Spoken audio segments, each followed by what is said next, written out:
Aboriginal and Torres Strait Islander viewers are advised that the following program contains images, voices and names of deceased people.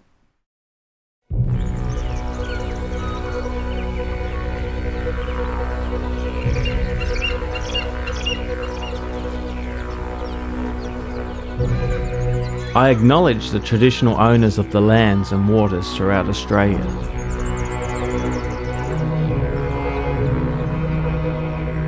The Wathaurong people on the Bellarine, where sovereignty has never ceded. It always was and always will be Aboriginal land.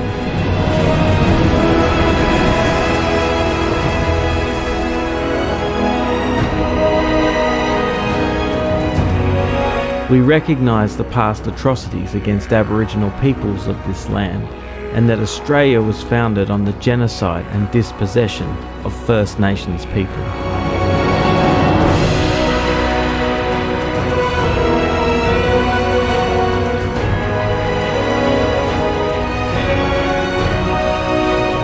We pay our respect to elders past and present, and acknowledge their continuing relationship to this land and the ongoing living cultures of Aboriginal and Torres Strait Islander peoples across Australia.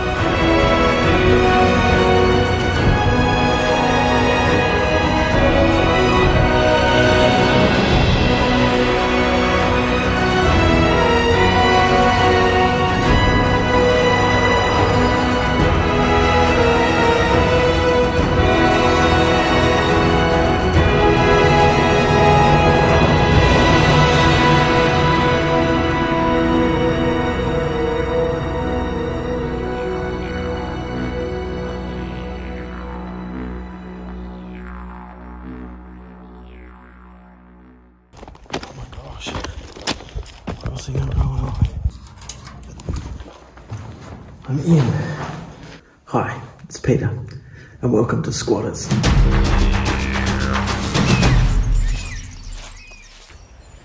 Today, I'm pretty excited because this is my very first squat, my very first stealth camp, and I've come to a very special place.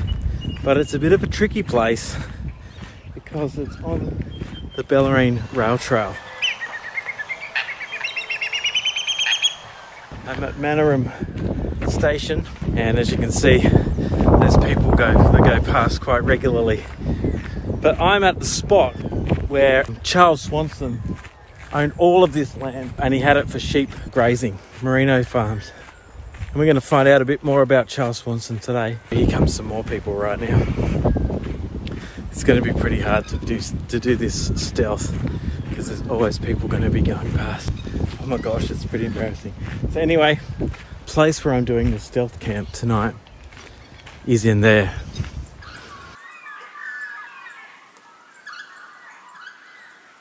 I'm actually going to use the swag in there tonight, and the swag is quite a big item, so it's hard to be stealth in there. So I've just dumped off the swag, actually at an Indigenous memorial garden, which is just next door to where I'm going to be camping tonight. So this is a place where I'm going to go tonight. There's lots of broken stuff in here. We're on the train. There's lots of broken glass in here. Which is going to make it a bit tricky. Someone's gone crazy with some china. There's drinks in here. But the good thing is there's no needles in here. To be honest, it's pretty warm in here. If I could get a broom in here and clean up the floor, that's going to be a great place to stealth camp tonight.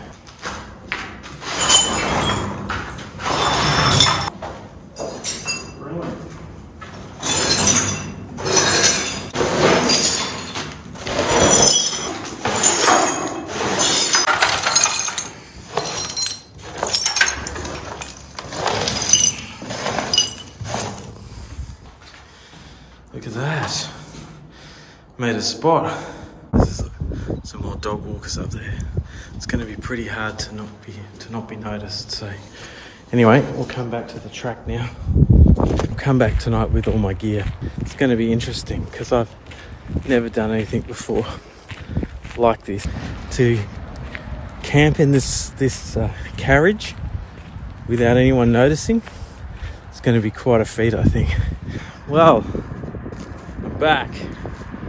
It's 5:30 and nearly quarter to 6, and I'm just walking down the rail trail to have a look. And as you can see, there's a lot of cars. There's people all both sides of the road, from the memorial garden to the actual place. It's quite a bit of a walk, so carrying the swag up to there, I may need to wait until it's a bit darker. But as you can see, the sun is setting.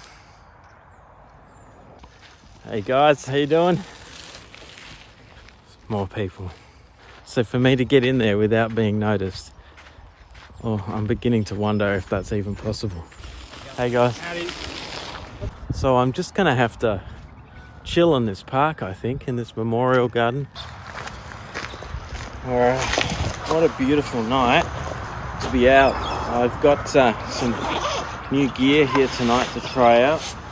Because it's an Australian history YouTube channel, I thought I'd bring the Vegemite shapes. It's actually not a sponsor, but I just thought I'd bring it anyway. Got my mug, my Divine Grind mug. So I thought I'd heat up some food. Got my little gas canister and my rubbish bag. Even got one of these to try tonight. Roast lamb and veggies. Again, these guys aren't a sponsor. It's just, this is what I've got to eat tonight. So hopefully that tastes good. But I've got my little camping stove here, which I got online. It's brilliant. Pop out the legs. It's pretty cool. Gotta say, it's pretty cool. It was like virtually nothing, which I got from Amazon. But yeah, there's this little burner here, and just a little hitchhiker brewing up some tea after a beautiful day walking along the rail trail. So you just push this into here, locks in, and you turn it on. Okay. I have a little teapot here, Billy teapot. And just going to give it a bit of a initiation. Can't have an Aussie YouTube channel without a Billy tea.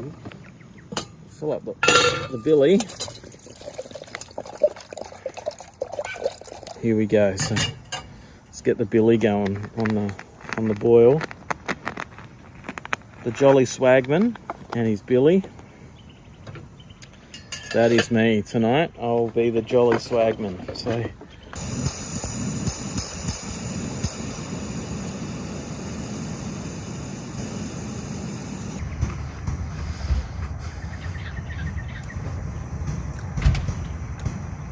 now the good news is these guys are heading off. There they go. And the other one.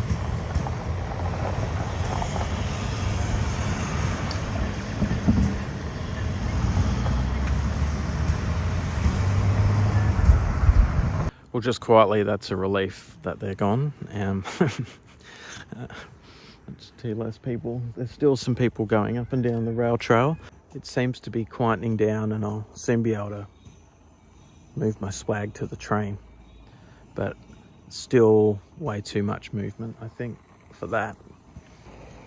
Here it comes.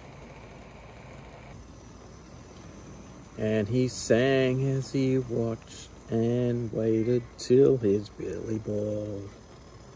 You'll come a waltzing Matilda with me. Waltzing Matilda. You know that song, such a cool song. It was almost the Australian national anthem. But Matilda is his name for the swag. So, dancing with his swag.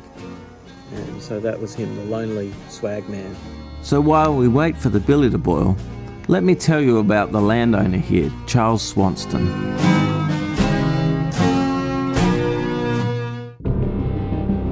Charles Swanston was born here at Berwick-upon-Tweed on the English-Scotland border of Northumberland in 1789 to a well-to-do British family.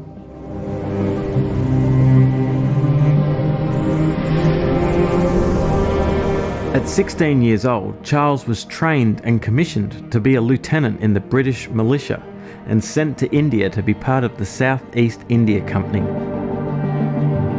The South East India Company was a colonising militia group often known as adventurous merchants. While Swanston was in India, he was trained at the Military Institute at Fort St George. What's interesting about this town was Fort St George was secured by the British in 1640. It was a pivotal moment as it marked the first time Indian land was owned by the British. The settlement that grew around Fort St George became known as the thriving city of Madras, now known as Chennai. It was in this settlement Swanston gained his military and colonising education. In 1810, Swanston was a member of an expedition which obtained the political overthrow and colonising of Mauritius, and was appointed to survey the island. It was in this colonised settlement where Swanston learnt about indentured labourship.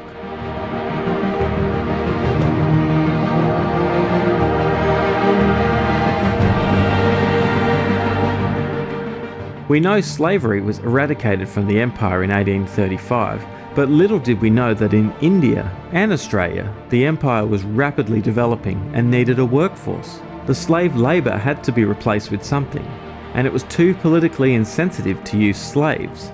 So slavery was replaced with indentured servitudes.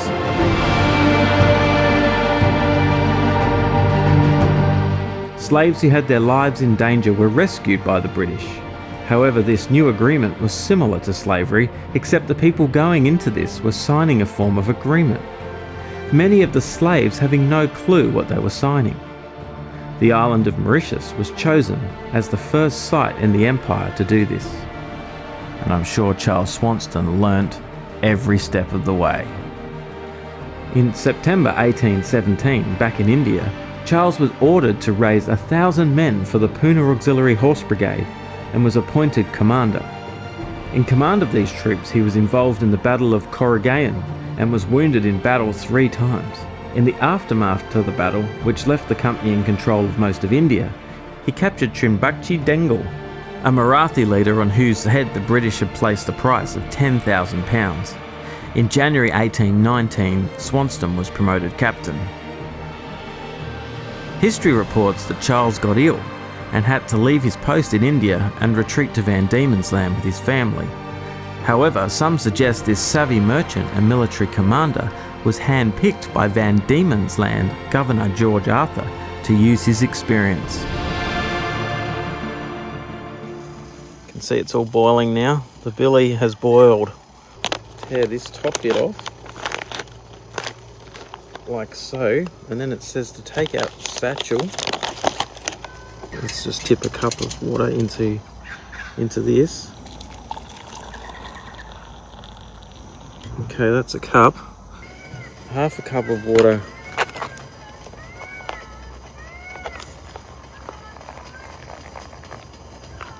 Okay, it's not good. The neighbours' dogs are not going inside. They must be here watching me. So, stir that bit up. Stir that up. Okay, right, and then you've got to leave that for 15 minutes. And then get the other half a cup. Put that into this one. And stir this up.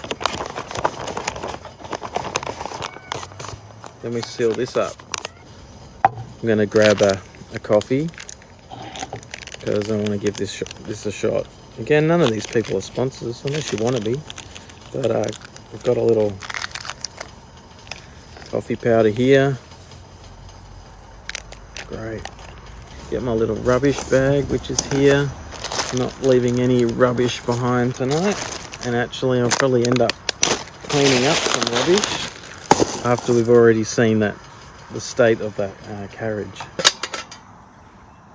And here we go.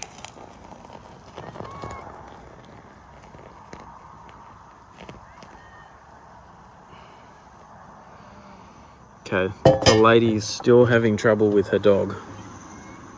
But there you go. Got a nice coffee in my cup.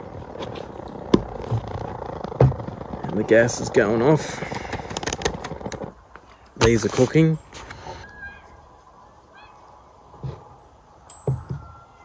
They're calling this, the dog still won't go in. Let's hope it's not because of me. Well, I hope you're finding that interesting so far, but I've still got 15 minutes to wait for this to cook and the light's going quick. So let me tell you a bit more about Charles Swanston. Fire at will! Relationship with the Van Diemen's Land Indigenous had failed and led to heavy violence. To maintain order, Governor Arthur declared martial law, effectively providing legal immunity for killing Aboriginal people.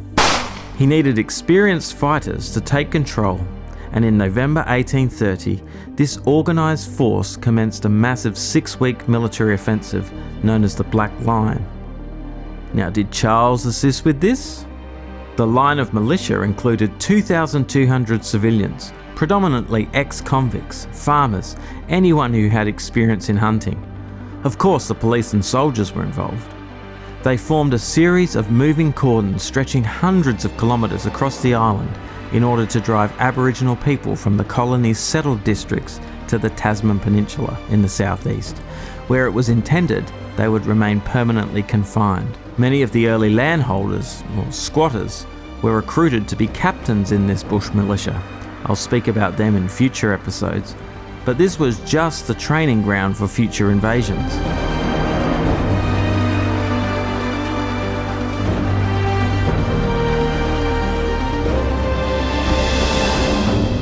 In November 1831, Swanston was appointed Managing Director of the Derwent Bank, and it was in this role he worked with Governor George Arthur and drew upon his own training and experience to form a new syndicate of adventurous merchants called the Port Phillip Association. Charles then used his Indian and British contacts to bring much needed financial investment into Van Diemen's Land to fund the invasion into Port Phillip and South Australia. His largest investor was the extremely wealthy and influential Scottish millionaire George Mercer of Edinburgh. George was financially invested in the Southeast India Company, but sold his shares to invest in the new Port Phillip Association. Without George's and the other foreign investment, and the Van Diemen's Land squatters' investment, this business deal, invasion, wouldn't have been funded. But before the deal could be legal, Charles knew in the colonising playbook of India and Mauritius, he needed to get a brave, cunning and ruthless person to help arrange a treaty. Swanston knew John Batman was the perfect pawn for the task, not only ruthless, but so full of himself and experienced at telling tall stories in the pub, he would be perfect for paving the way for the association to invade Port Phillip. With the questionable treaty signed, all that was needed to possess the land was to have cattle on the land, so the Port Phillip Association, including the governor's nephew, Henry Arthur, arranged for an armada of ships to take the cattle, shepherds and resources required over to Port Phillip.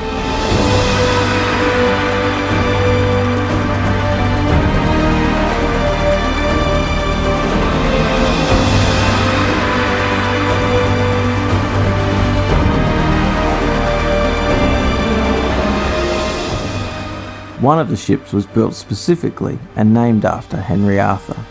The point where they landed in Port Phillip was also named after him, Point Henry. However, as Point Henry was not an official port, there were no official records of the multitudes of ship arrivals and departures that year. I wonder why. But thanks to the Port Phillip Association records and the records of the Launceston Customs, we know how many times these ships departed from Launceston, heading for Port Phillip. There were hundreds of voyages, hundreds of thousands of sheep. It's also because of these records that I discovered how my ancestor came across from Launceston on the Champion with W.J.T. Clark. The ex-convicts, like my ancestor Thomas, under an indentured servitude with W.J.T. Clark as a shepherd, were given the prospect of getting their freedom. All they had to do was protect the sheep and this newly stolen land, and their faithfulness would be rewarded with land. Often the shepherds were put into a lone hut, armed only with a musket, and ordered to defend the land and the sheep, only ever shooting to kill in self-defence. Whilst on paper, this wasn't a war, Port Phillip effectively became the new frontier in the Tasmanian War. However, this land grab and business enterprise doesn't last long, as Governor Burke and the New South Wales government declare the association's treaty as illegal. This was primarily because it goes against their own terra nullius agreement, which says the land was vacant when they colonised New South Wales. The New South Wales government then orders all the stolen land to be sold off for a nominal fee back from the squatters. At this time, the international investors of the Port Phillip Association get a massive return on their investment. Then the region is then seen to be peacefully taken over by the British Empire. The members of the Port Phillip Association are conveniently pardoned, and with the money from their investment in the association purchase massive amounts of land. The Port Phillip Association dissolves, and the rest is history.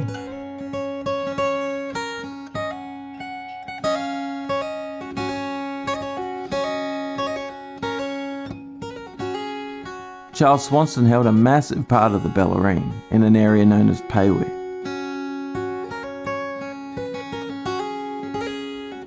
Penwheat, from whom we get the name Paywood, was the name of one of the elders of the Biangala clan that roamed this part of the Bellarine. Penwheat, along with his two wives, Memania and Barngok, and their two children, lost their land and their freedom the day the Port Phillip Association came and took their land for merino farms.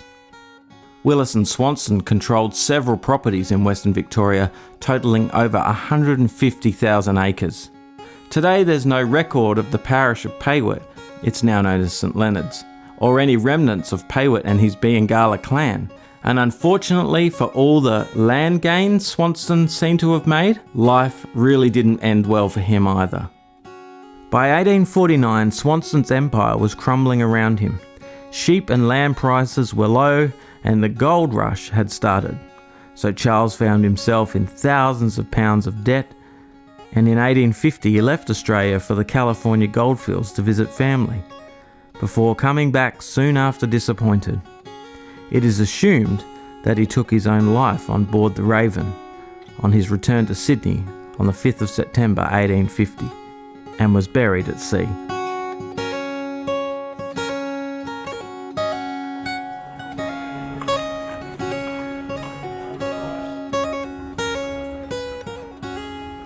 And today, if you go to Queenscliff, Geelong or Melbourne, you'll see Swanston Street named after Charles.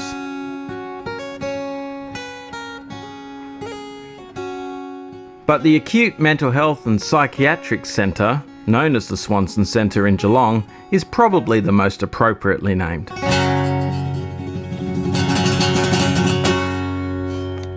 So realistically, Swanston had all these sheep all over this property because they needed to have ownership of it. And the only way they could have ownership was by having sheep on it. This is the land of the Wathaurong people. So here I sit on this land, in the dark, in the quiet, reflecting. What would it be like today with Indigenous people here?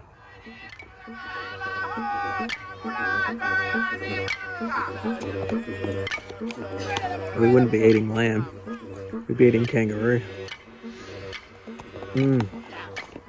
Next time I'll get kangaroo. I reckon this meal's still better than what the early squatters would have had. Oh my gosh, there's still people going along the rail trail. It's dark, they're riding with their lights on. Oh my gosh. Yeah, we're all prepared. All prepared for our big night, ready to go. Alright, here we go.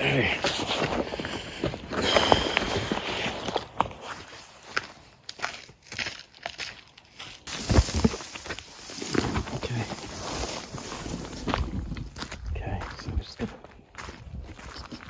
go for a walk.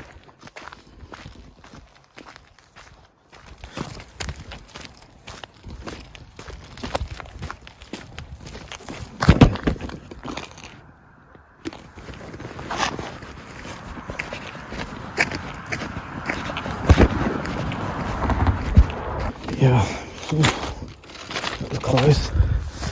The car just saw, came past as I was crossing. Oh wow, this is intense. Just going for a nice night walk. Just walking up the rail trail. I can't see anyone at the moment. Just crossing the railway line. Oh my gosh. Crossing the railway line. Right. We're in.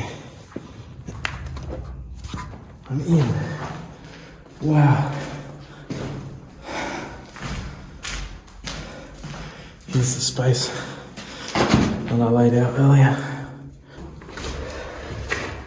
Okay, well, as I mentioned before, there is heaps of broken glass in here. As you can see, I've got a tarp.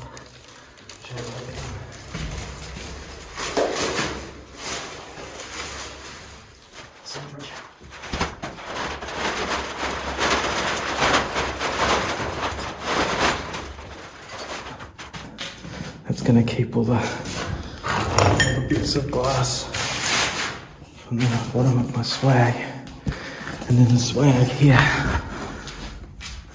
just opens up. This is my journey swag with my sleeping bag inside. Okay, well, we made it. We're in, and I'm pretty happy. So here we go. Got a Mountain Designs pillow. Okay. It self-inflates and then you just gotta top it up a bit. It's so quiet in here. It's perfect.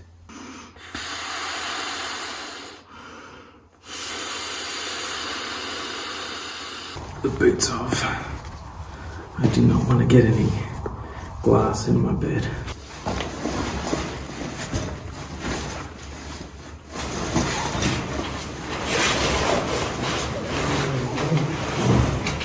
So far, so good. I don't think anyone's seen me. Now we've learned about Charles Swanston. I think I'm gonna take a bit of a nap. I'll be up nice and early in the morning. Good night.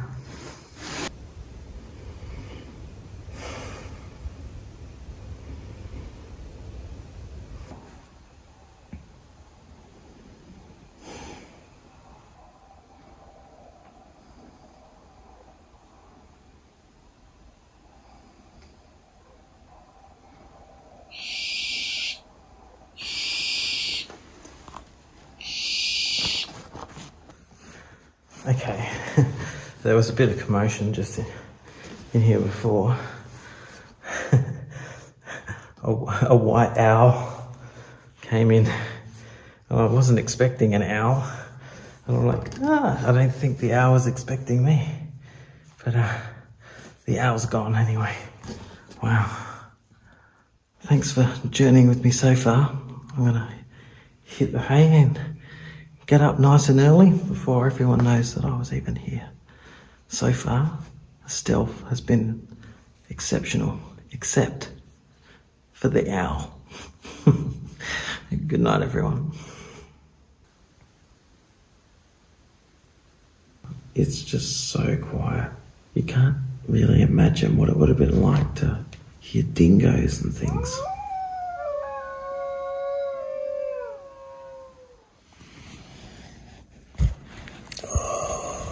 Good morning. Well, it's like 5 o'clock. It doesn't get light for another 45 minutes. But I'm wanting to get up early and pack away the swag, put it back in the bush before my ride arrives this morning. I don't want anyone to know that I was here. And I went back to the memorial garden and make a coffee with my Billy and watch the sunrise. You can hear roosters animals, the occasional car, people are starting to rise.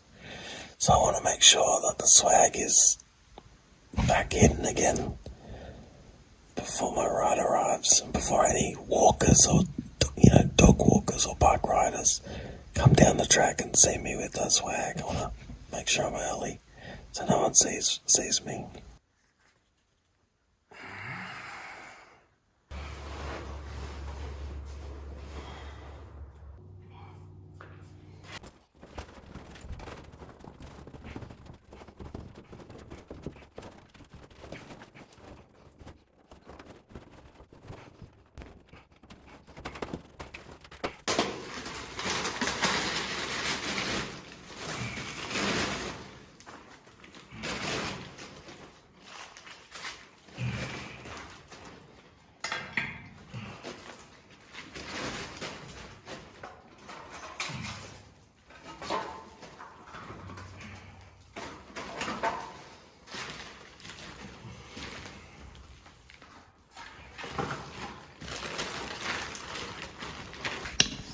They picked up some rubbish, so it's cleaner than what it was when I first came here. Just pick up the tab and we're done.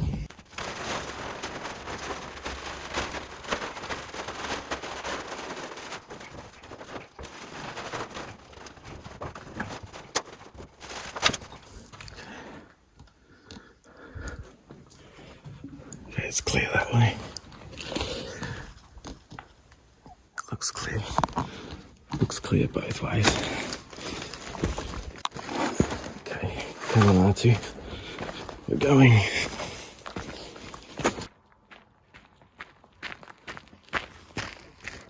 Okay, as we cross the rail trail.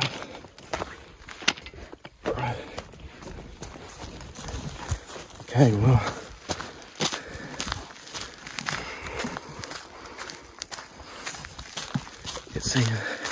It seems that we made it out. There doesn't seem to be anyone around. And it's just starting to get light. But yeah, a successful night. This is good.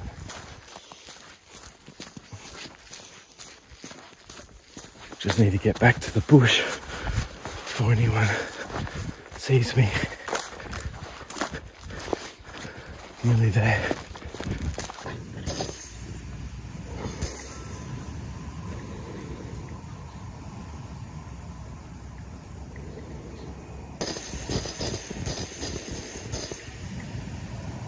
I really hope you've enjoyed learning about Charles Swanston. There's going to be a lot more content, so if you've liked this video, like it. Subscribe to the channel, share it with your friends, because the next squat is going to be a lot of fun. Finished this video today back at the Memorial Garden. Whilst this Memorial Indigenous Garden wasn't set up to honour Indigenous people specifically, it was set up to honour those who served and died in service of their country. I'd like to remember today and acknowledge the many Indigenous that fought for their country right here on the Bellarine Peninsula. So today we remember them.